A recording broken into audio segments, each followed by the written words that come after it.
Okay, now again we need to pay attention, otherwise we have to restart from the beginning.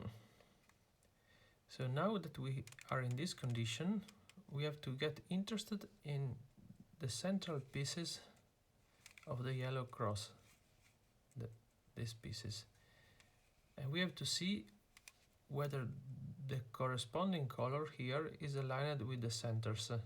So in this case yes, in this case yes, in this case is not true, and in this case is not true.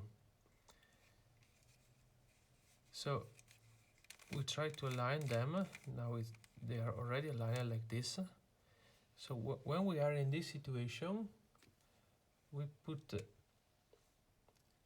one color alignment on the top and the other one on the right. And then